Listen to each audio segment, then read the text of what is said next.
Assalamualaikum warahmatullahi wabarakatuh. Perkenalkan, nama saya Yoga Syaputra dengan BP 2310943022. Baiklah, di sini saya akan mempresentasikan tugas pencemaran udara dan kebisingan.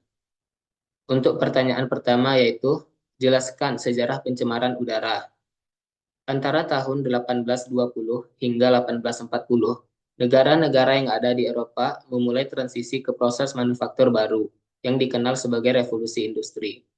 Proses ini meliputi munculnya sistem pabrik mekanis untuk menghentikan metode produksi manual, manufaktur kimia, produksi besi, dan peningkatan penggunaan tenaga uap dan air, yang mengakibatkan lebih banyak penggunaan sumber daya alam seperti batu bara dan besi.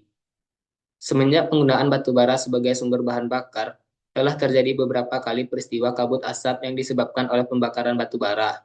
Industrialisasi ini memengaruhi kualitas udara di daerah perkotaan yang sedang berkembang. Perluasan pabrik dan peningkatan konsumsi dan pembakaran batu bara menimbulkan polusi udara yang meningkat. Jumlah polutan di udara pertama kali meningkat di kota-kota, tetapi kemudian mulai menyebar ke seluruh negara.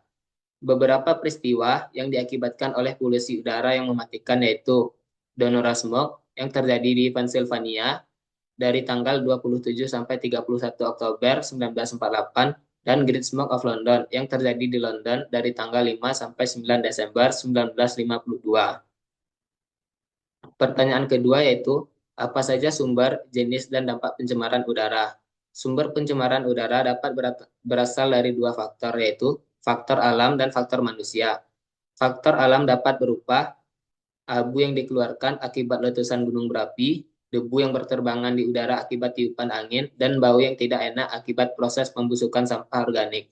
Serta faktor manusia dapat berupa dari pembakaran hutan, hasil pembakaran bahan bakar fosil kendaraan bermotor, pemakaian zat kimia yang disemprotkan ke udara, pembakaran sampah rumah tangga, dan bahan-bahan buangan dari kegiatan pabrik yang memakai zat kimia.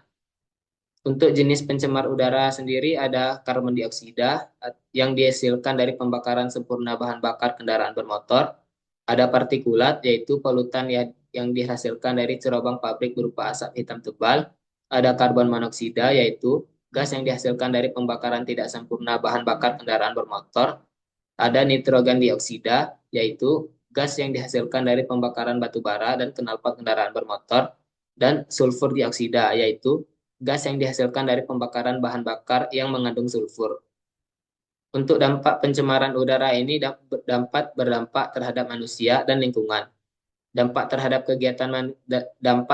kesehatan manusia yaitu dapat menyebabkan timbulnya serangan asma, menyebabkan sakit pada dada, menyebabkan kerusakan otak, otot dan jantung, serta penurunan kesehatan dan kemampuan mental anak-anak. Untuk dampak terhadap lingkungan yaitu menyebabkan hujan asam, penipisan lapisan ozon, pemanasan global, dan mempercepat pengikisan bangunan. Pertanyaan ketiga yaitu apa saja regulasi terkait pencemaran udara di Indonesia?